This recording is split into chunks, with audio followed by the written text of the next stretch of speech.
There are many environmental changes including sea level rise, wildfire, hurricane, and urbanization. They could all impact the source water quality, and wildfire is one of the emerging concerns. First, let's understand where our water comes from. As rain falls onto forests, water flows along streams and rivers to a lake.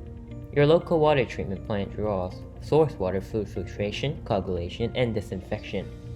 This treated water will then be delivered for your use. The risk of wildfire is high for those areas experiencing prolonged drought. Under hot and dry weather in summer, dried weeds and grasses can be easily ignited, resulting in a severe wildfire.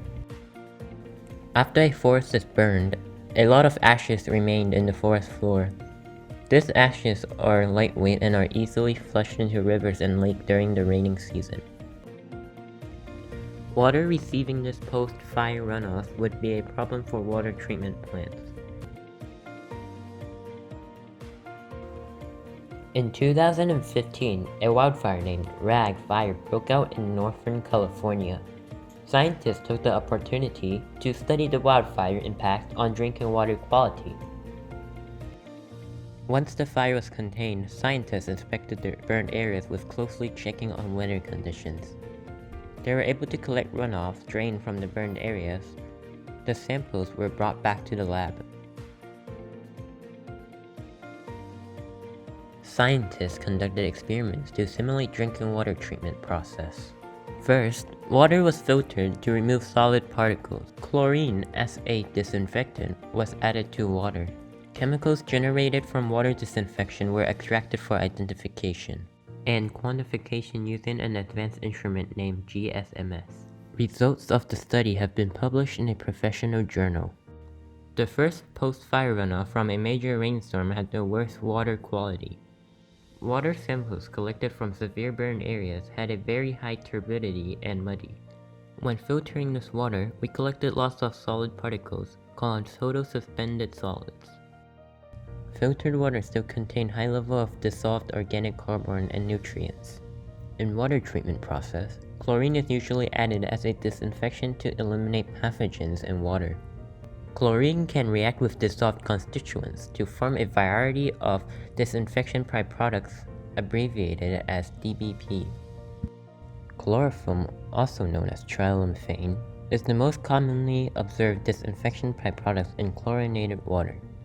Haloacetic acid is another commonly observed disinfection byproduct. Our study showed that first post-fire runoffs from a severe burned areas could have a higher levels of trialumphane and haloacetic acid if it is used for drinking water. How do you know these chemicals are in your water? Each water utility provides drinking water report. The easy way is to contact your local water utility or search on their internet. Let's consider the San Francisco Water System Water Quality Report as an example. The report lists a variety of water quality parameters. For drinking water disinfection, look for the section named Disinfection Byproducts and Precursors. First parameter is total organic carbon. It could be from natural and man-made sources.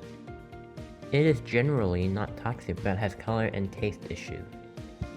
Importantly, total organic carbon can react with chlorine to form a variety of disinfection byproducts.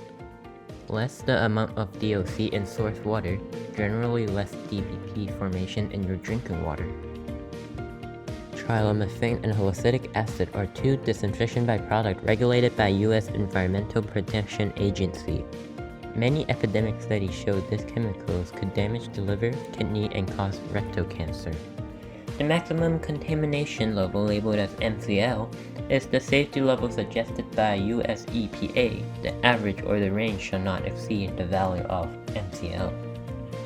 In this case, trialumphane in San Francisco water range from 13 to 65 with an average of 45 part per billion, which was lower than the MCL of 80 part per billion. Natural forests provide us good drinking water quality. However, if any disturbance such as wildfire could be potential hazardous on the source water supply, it is important for us to protect these valuable natural resources.